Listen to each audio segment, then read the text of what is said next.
Hello guys, welcome back to my YouTube channel, Hamode Vlog. So guys, chinek ko yung dating video tutorial kung saan ang title ay How to Reset Username and Password. So meron ako nabasa na comment na galing kay Hannah Martinez 7395. Shout out sa iyo. So ang sabi nito ay, sir, ang lumalabas po sa akin ay hinihingi ay account number, hindi card number. Pag nilagay ko naman ang account number, invalid daw. Pag ang card number naman, ganun din kasi 15 number lang ang may lalagay. Tapos ang card number, 16 lahat. So parang ang nakikita ko guys sa kanya ay nalilito siya kasi yung ginawa kong tutorial ay dalawa po yon, kung paano palitan ang username at saka yung password. So siguro nalilito sila kung ano yung ginawa kong steps.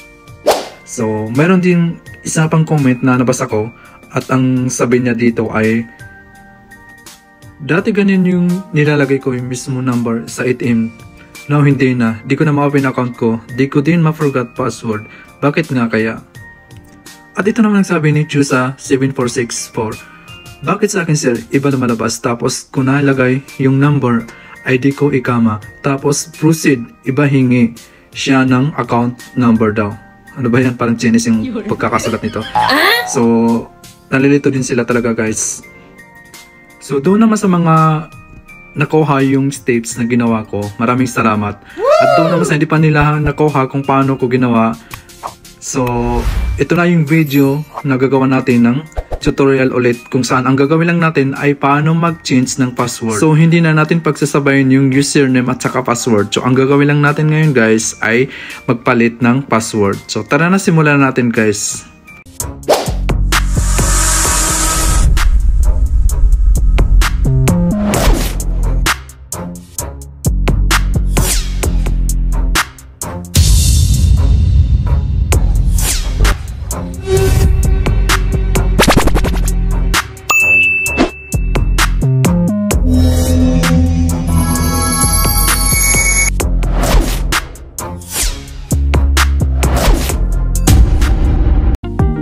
So ang unang gagawin natin guys ay punta tayo sa ating mobile application SNB.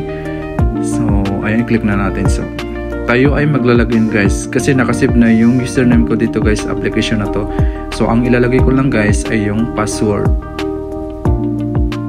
So maglalagay tayo ng ating password. So ayan guys yung kadalasan nangyayari pag hindi tayo makalagin. So ang nakalagay dito, username password is incorrect. Please select forgot username and password. So ang papalitan natin dito guys ay password na lang, hindi username kasi hindi tayo makalagin. So click natin tong forgot password. So ayan guys, hinihingi yung ID ikama number natin. So ilagay natin yung ikama number natin dito. So kailangan po laging tama yung nilalagay natin ng mga numbers para diretso tayo makaproceed. So ayan, proceed. Click natin itong proceed.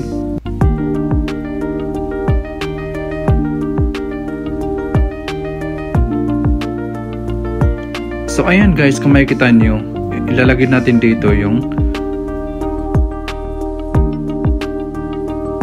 card number. Tandaan nyo guys, ito clear na clear ang nakalagay dito, card number. Baka mamaya na naman iba yung ilalagay nyo guys. So ang ilalagay natin dito yung card number ng ating ATM. So ayan, maglalagay na tayo guys.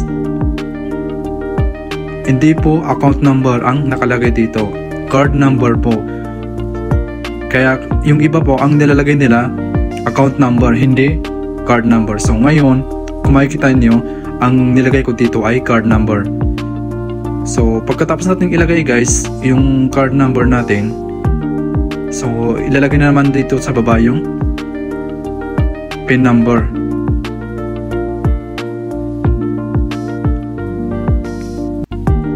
So kailangan guys tama yung mga numbers na nilalagay natin dito kasi yung iba ang sabi hindi ko naman mailagay yung number na hiningi nila kasi minsan mali yung nilalagay natin, kulang o hindi kaya sobra yung nilalagay natin. So maglalagay tayo ng PIN number.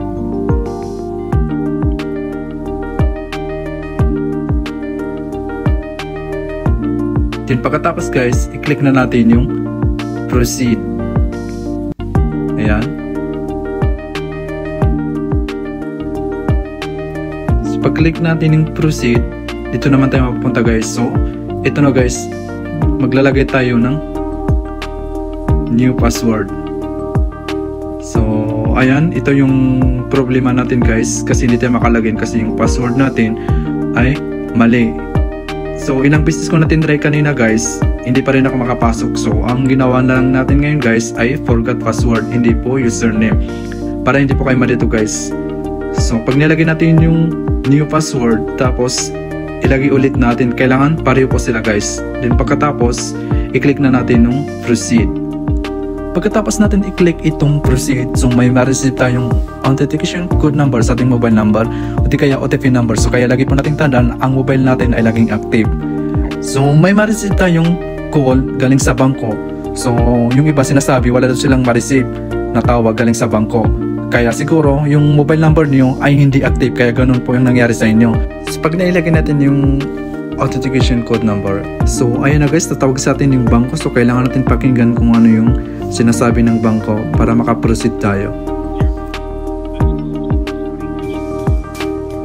To update your credentials for Apple, please press 1 to proceed with updating your credentials for SMB Mobile. To cancel, press 2. Your authentication was successful. Please proceed Ayan, to the next so step. kailangan pakinggan po natin yung sinasabi nila para maano natin, ma-active natin guys. O ayan guys, pagkatapos i-click natin dun, I have received the call. Kung baga na-receive natin yung code. So ayan, na-active na siya guys. Kung makikita nyo, napakadali lang guys. Then click natin yung finish. So try na natin guys, mag-login ulit tayo. Kasi yung ibang sabi, okay na daw, na ano nila yung tawag, na-receive na yung call, na-active na nila, tapos hindi na sila makalagin ulit. So ito yung ginawa ko guys, napakadali lang guys. Kung makikita nyo, diretso na ako nag-login. So ayan, naglo-loading pa guys.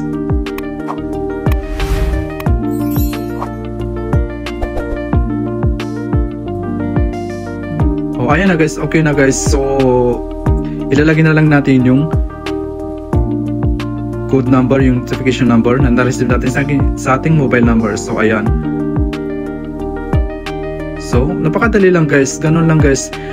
Iwan ko kung bakit yung iba hindi sila maka-forget ng password. Siguro yung unang ginawa ko guys ay pinagsabay ko yung username at saka password. So ngayon ang ginawa ko lang ay kung paano mag-forget ng password, kung paano mag-change ng password. So kung nakita niyo guys, itong steps na ginawa ko, so gano'n lang po kadali guys, sundan niyo lang yung steps na ginawa ko kasi mabilis lang po. Yung iba nahihirapan daw sila mag-login. So ito po yung ginawa ko guys. So sana may natutunan ko sa video tutorial na to. Alam kong madali ito guys, pero yung iba hanggang ngayon nalilito pa rin sila. So kung bago ka na sa channel na to, please don't forget to like, share, and subscribe. Click all the notification bell para laging updated every time na mag-upload ako ng bagong video tutorial. So meron kayong suggestions at questions, mag-comment lang po sa baba. So hanggang dito na lang guys. Maraming salamat. Thank you for watching. God bless. Stay safe always.